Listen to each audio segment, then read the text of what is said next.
So thank you for joining me again tonight.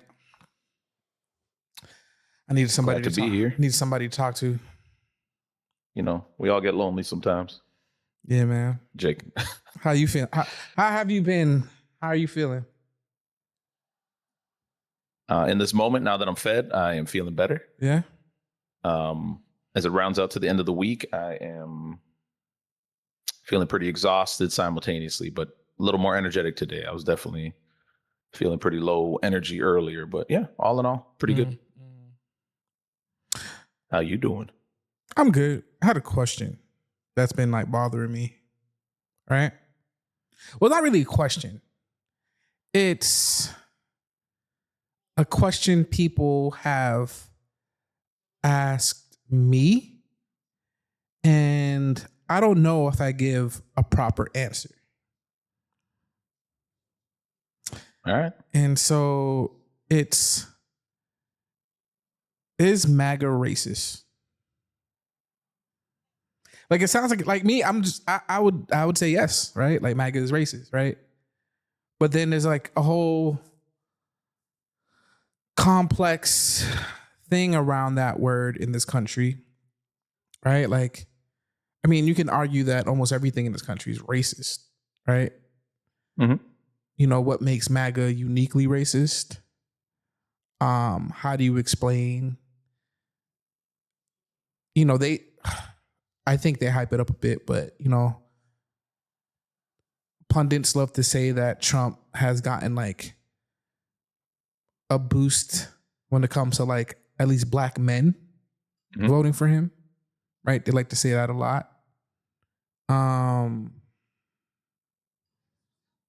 I don't know. Like, is that even something that you think about? Like, is the answer obvious to you too, or is it just me? Like, A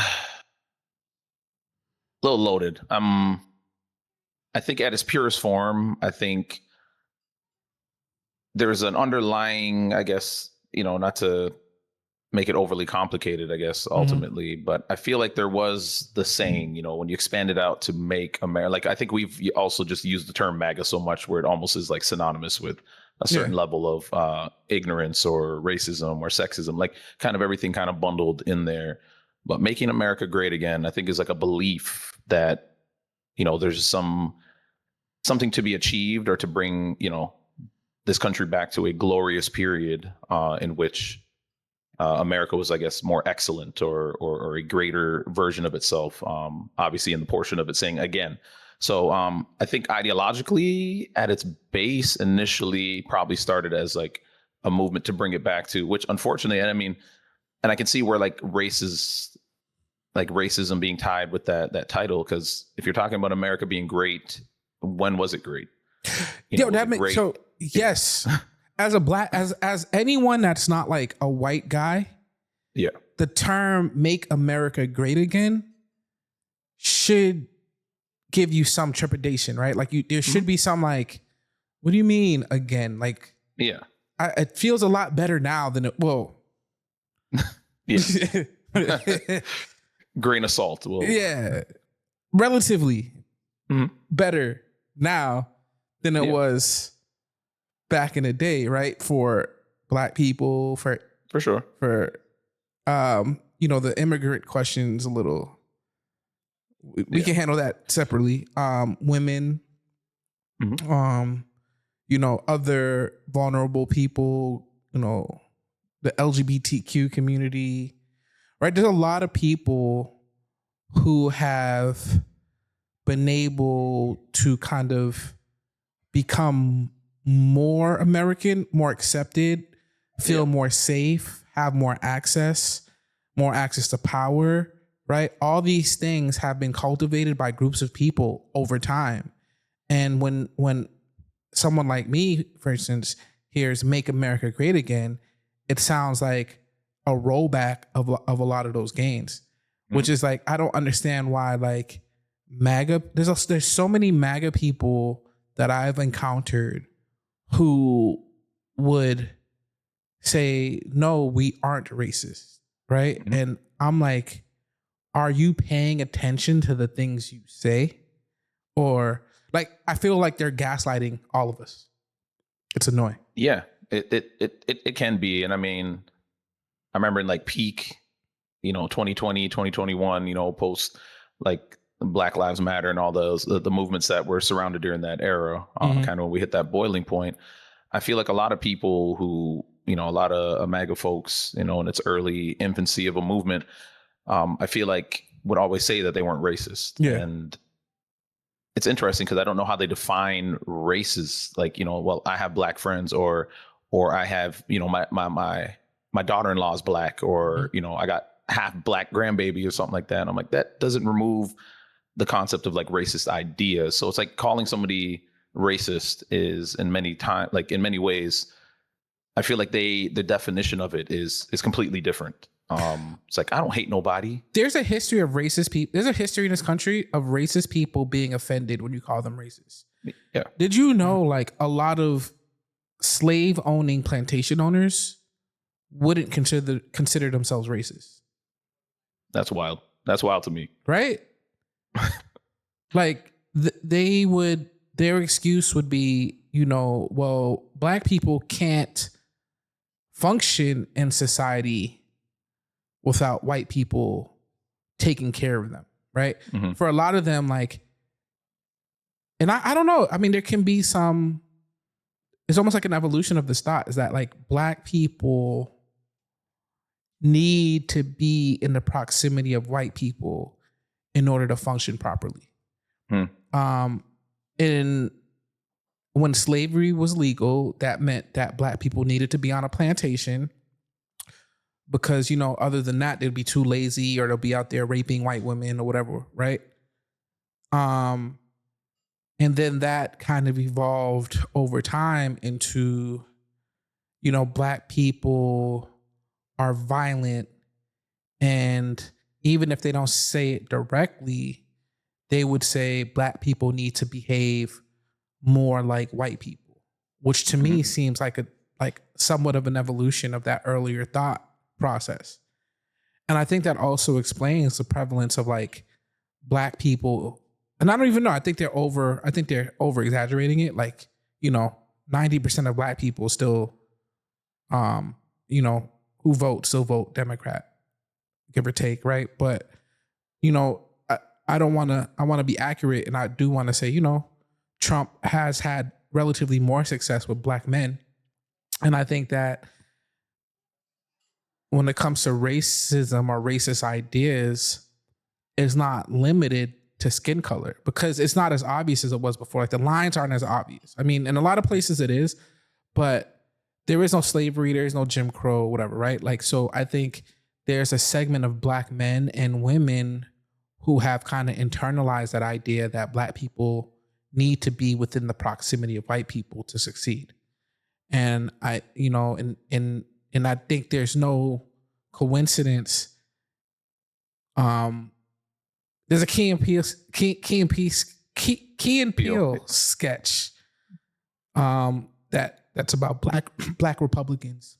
Mm-hmm. And they all dress alike, they all talk alike, they all drive the same car, they all date the same type of women, right? And it's like they're a caricature. They become what they think whiteness wants them to be. And I think that also, is proof of just how racist,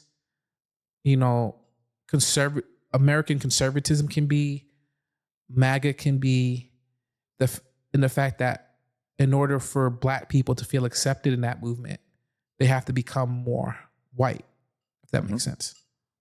Yeah, that concept of like just really assimilating. We don't want you as you are. We want you like us. Yeah.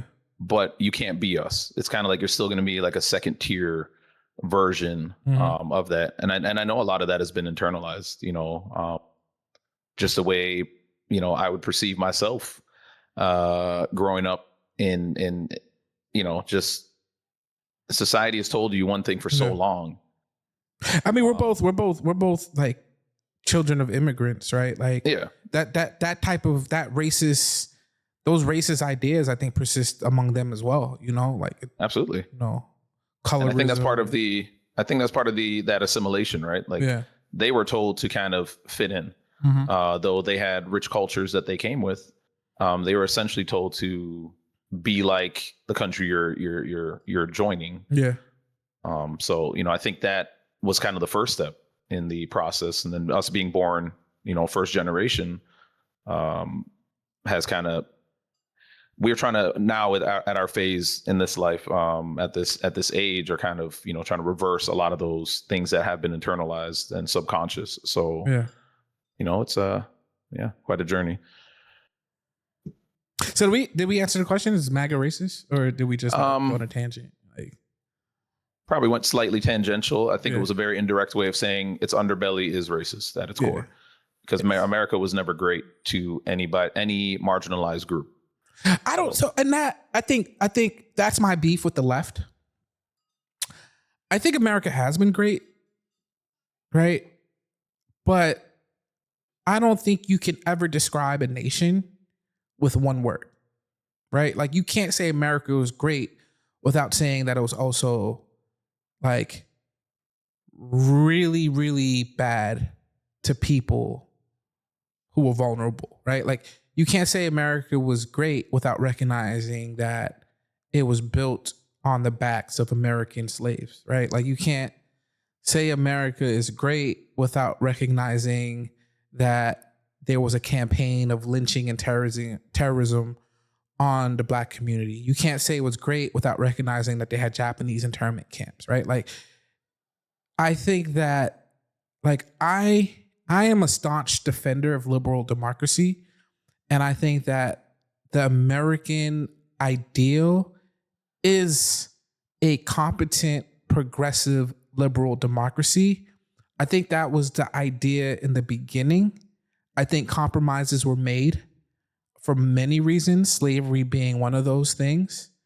I think that white supremacy came out of the need to justify slavery. I think that's a demon that we've never kind of gotten over in this country. But I do think America was great. I think it is great. I think it can be, I think it can continue to be great.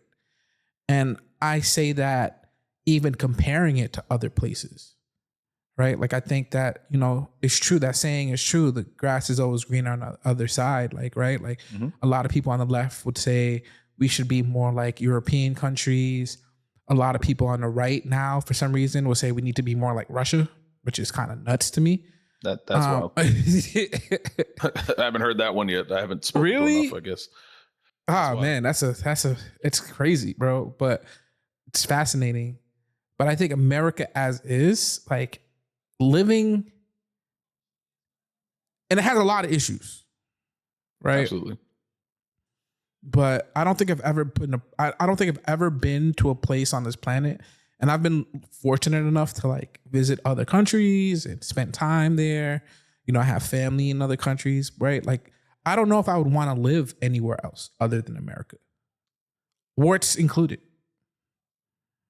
Felt, and I mean, I definitely hear that argument, and I think it has a lot of validity to it, because it's in a lot of cases, I feel like, at least from my level of understanding, this is mostly what I know and understand. At least I know for the good and for the bad. I know pretty much how to navigate in this space. I mean, it's easier to be like, oh, we'll just insert a place where people have moved to, like Costa Rica or something like that, right? Costa Rica is lit. Not gonna lie, Costa Rica comes close second, third. But I know nothing about the geopolitical. You know, I don't know anything about that country. I've just heard that that's somewhere. So I mean, that would still require an adjustment in the things we're familiar with in this country, access to certain things. You know, so I do agree in many ways that you know, America has greatness. Yeah. A lot of things about it are great. And we've discussed at length, you know, by comparing, you know, places like China and other parts of the world where, you know, it seems like their government or certain things like work fundamentally in a way that's like, oh man, it's so easy for them to like progress, you know, technologically and all these other things. But it's like, what are their warts, you know, of which we know quite a lot. It's not a perfect system either. Yeah. So comparatively, I think we are in a great place. I think that like, and I'm not saying America is great at the expense of other countries. I'm saying like I'm American. Like Yeah. this is where I live, you know, and I'm fortunate I'm fortunate enough to live in a relatively decent place in America, right? Like the American experience is different for a lot of people, but even like I think the average Chinese person, I don't think there's much of a difference in quality of life between the average Chinese person and the average American person. The average American person and the average Swedish person, right? Like I think, there are obviously cultural differences and differences in how government interacts with the people, but I think for the most part, and you said this the last time we spoke here, everybody kind of wants the same thing. We just, we want to be safe, and we want the people we care about to be safe. And I think that for now, America provides that relatively well.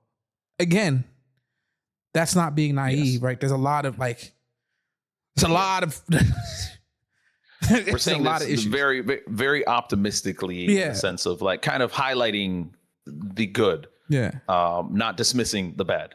It's I think there's a understanding. So that kind of brings back to that question, like when they say "Make America Great Again," like what are they trying to bring back, right? Like what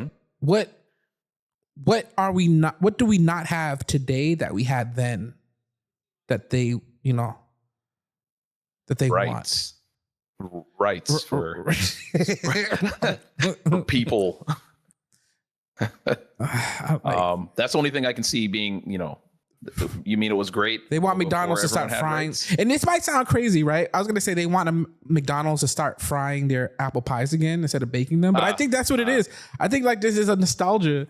Like everybody thinks like their childhood was great. Like, That's true. But you were a child. That's true. Like, yeah, exactly. Things were different. Yeah. Adulthood sucks. It's overrated. Yeah. I'm trying to tell kids that. I'm like, don't rush the process. Don't, just enjoy your youth. Enjoy your ignorance. It's beautiful. Yeah, that's what happens. You're no longer ignorant. You have to pay bills and overrated. You owe people money and stuff like that. You're like, dang, there was a time when didn't have to deal with all this, and no, you didn't know it existed because you were a child.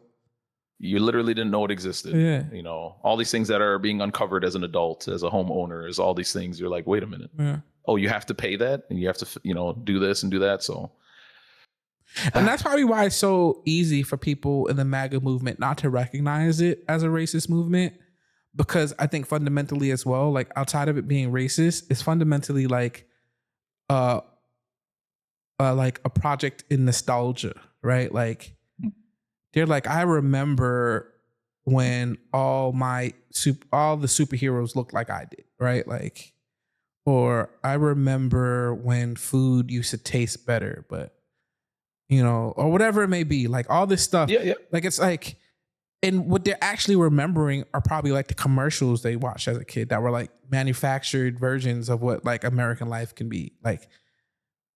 And maybe what they're remembering is an America before everyone had the internet. Like I think that was a time. Bro, bring that back. Bring that back. I heard a discussion about like, make America great again. Yeah, I mean, bring back AOL when you had to hunt for minutes. When we measured internet surfing time on minutes. It was a different era. Now everyone just has access. You wake up, you roll over, you pick up your cell phone. You're connected. We're always connected. Yeah. But who knows? I think that's part of the nostalgia. Yeah. People used to touch grass. Yeah. Meet people. Yeah. And I think I'm not a religious person, but I do think like the fact that people aren't going to church anymore,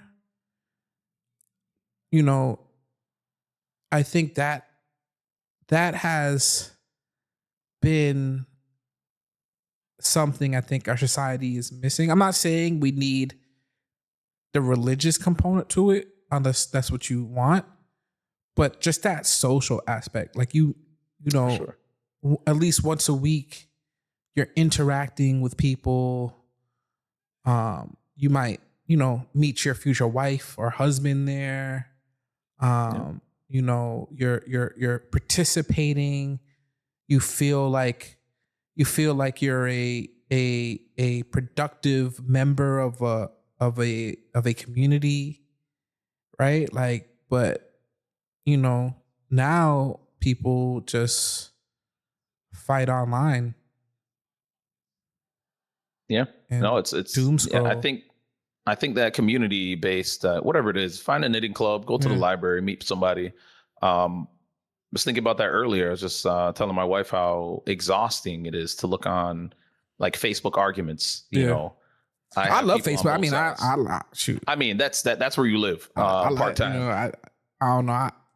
But you have things to contribute on there. I mean, as someone who I have things to contribute, but I'm better as like a face to face. I still do the organic way of discussing things. Yeah. And just the texting and messaging back and forth. I'm like, I'll start reading through. I'll read the original post, and I'll read about the first 2 or 3 comments, and then I'm just like, I want to allot my time in a better way.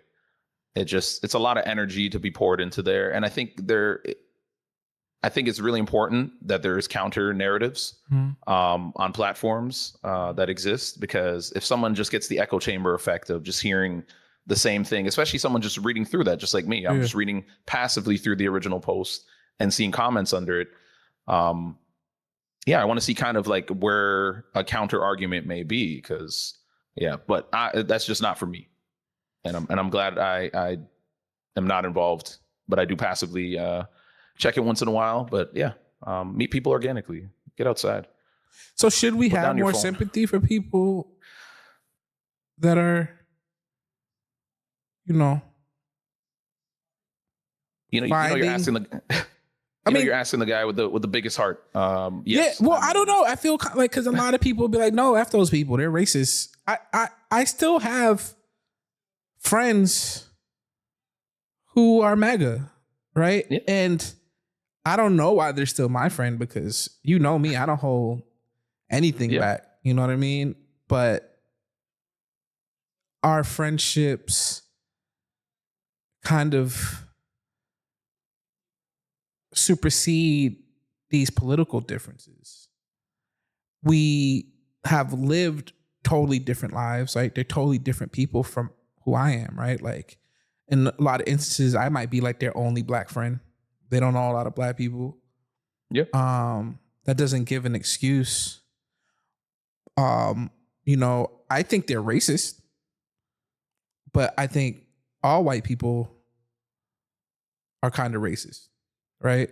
I think most Americans, white or black, are kind of racist just because we've all been kind of raised in a society that implants racist ideas into us from a young age. So I don't really knock them for that. But this conversation, I'm thinking like, these people are lonely. A lot of them, they don't have a lot of friends. They may not be, and this is not a knock on them. Like, me, I'm not like an education elitist, right? But they might not have a extremely high level of education, right? They might not know the history of like other cultures and people around them. And they're nostalgic for a time before the algorithms, which I think is, I can be sympathetic to that. And it's just unfortunate that somebody like Donald Trump can so easily step into that kind of like gap and just create such havoc on our society. Because clearly there's a void. Yeah. Is what, a personality like that is filling. And I'm not saying I'm any better than any of these people. I want that to be clear. Like there's, I'm not saying I think I make better political decisions, clearly, but I don't think I'm a better person. And I think I respect that you acknowledge, that like you're calling them people, right? I think the oh damn, that's where the bar is. No, I'm just saying that the most I feel like part of it is just that historically the marginalized have always been dehumanized. Oh, for sure. In many cases. Oh, for sure. And I think sometimes the left starts to dehumanize MAGA followers of that movement as like less than, like either stupid, whatever derogatory term. Though you may be able to, you will disagree with their political views, but they're still a person. They're still an American. They're still a human. And I think I give everyone that dignity. And that's, I think, why my relationships with folks who believe what they do, on the right are still my friends, because a lot of the interaction, I feel like at their core are still, I think there's lots of goodness, it's, and I think we've essentially discussed that we're not saying anyone who has that belief is bad. We just disagree with your political views. But I think that's why we're able to maintain relationships. As you said, in your case, I mean, you might be a little bit more provocative and very open in your thing. I'm, openly critical of certain viewpoints, which you're wondering, like, why would these people still be my friends? But you have a lot of core qualities about you that's worthy of friendship. Because outside, if you just separate that political belief system, at the end of the day, which is kind of what I ended off on our last discussion, was just like, we all have so many similarities that this one aspect, though it's a major aspect, I think we fill the 10% of our differences, or 1% of our differences, and we turn that into like the 99, right? Percent of our difference. And it's really deeper than that. And I think when we all like pull back enough of the noise, when we start turning down that volume on all the noise, I think we end up finding that like, oh, okay, I see where you're coming from. I feel like we do not get to the point of seeing eye to eye. Because it's just, it gets just thrown out like you're stupid, just becomes so, it's frustrating. And that's partly why I don't have the energy to really pursue anything online, because just people yelling at one another. Or looking down on one another. So, but you know me already. I'm a lover, not a fighter. I do. I'm a lover, not You're a fighter. You're a lot nicer than I am. I mean, I'll fight my friends. I think friends should fight sometimes. I think it's okay for friends to fist fight. You think so? Yeah. That's some pre-internet stuff right there, boy. I think it's cool. I mean, shoot the ones real quick. And then go drink some beers afterwards or something. I don't know. Yeah, I approve of this message. Yeah. I think more physical interactions that are literally just fists. Argue, fight it out. I think America only works when people you almost hate or could hate. No, I want to say hate. Hate's a strong word. Yeah. People you disagree with strongly, even those people, you'd run into a burning building to help save. Like, you'd save their kids. If you saw their kids like doing some stupidness on the street, you'd be like, yo, get in the house. Right? Like, man, you're sounding like a parent right now, for real. No, that's also I feel like that's the way it should be. Like, like, I think we don't gotta like each other, but at the end of the day, and I think that's part of my problem with MAGA. I think my biggest problem with MAGA is not even the racism, because again, I think racism is like, that's just ingrained in America, just ingrained right? in society. Yep. It's that they're so willing to burn the house down just to make sure the left suffers. You know what I'm saying? Like, it's like, and again, I think it's because it's a movement that they've been a part of for so long. And the algorithms, right? The world in which we live in create such powerful echo chambers that it's almost impossible not to dehumanize a person you disagree with, because you're bombarded with negative images and ideas about these people constantly, right? To the point where you don't see them as Americans anymore. You don't see your political rival as American anymore. They're the enemy. You know what I mean? Like, and I think that that's something we need to confront soon, or just it might be too late. So I know we had this conversation before, like, but you know, I am a defender of liberal democracy. I think that that's one thing America got right, right? Like the idea of a competent liberal democracy that's able to adjust over time with the needs and ideals of people as we evolve. And one of the key components of that working is that certain ideas can't coalesce into like this large faction that could threaten the fabric of our society. And for the founders, for them who couldn't envision a world this interconnected, they understood that. They understood that if toxic ideas were able to like manifest in large groups of people, it wouldn't be good.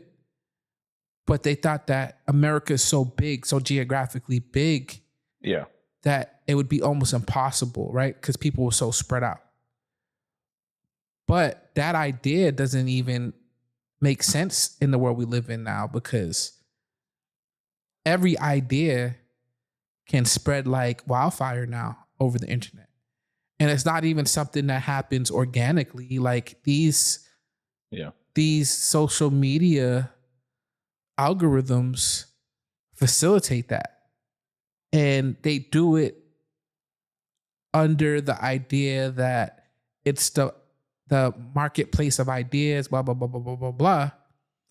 But it totally goes against the foundations that were built to prevent just what we're seeing today when it comes to movements like MAGA. And for people like me, that's probably the scariest thing. Does that make sense? I hope that makes sense. Yeah. Something the forefathers could not predict was the scalability of technology. Yeah, it's crazy. There's no way you could have thought about that in the 1700s. Like that's just not a concept. It wouldn't even be, And it's not even, it's making people like richer than anybody, like these people are getting rich off of this, right? Like, everything's getting burnt down, but at least Mark Zuckerberg can get his underground bunker in Hawaii, whatever the hell. I don't know what's happening. Oh yeah. Yep. You know? So big Tris. Anything you want to leave the people with tonight? More love. How do you acquire that? And I know easier said than done. Just start by touching grass. That'd be my first advice. Use your public libraries. I'm going to endorse public libraries right now. They're amazing, underrated. And read a book, tangible book. I think it's beautiful to just pick up a book, science fiction, fiction, whatever, get off your phone. After you watch this. Watch this. Let the algorithm send this to you. Let this reach you. And we end in love. Always.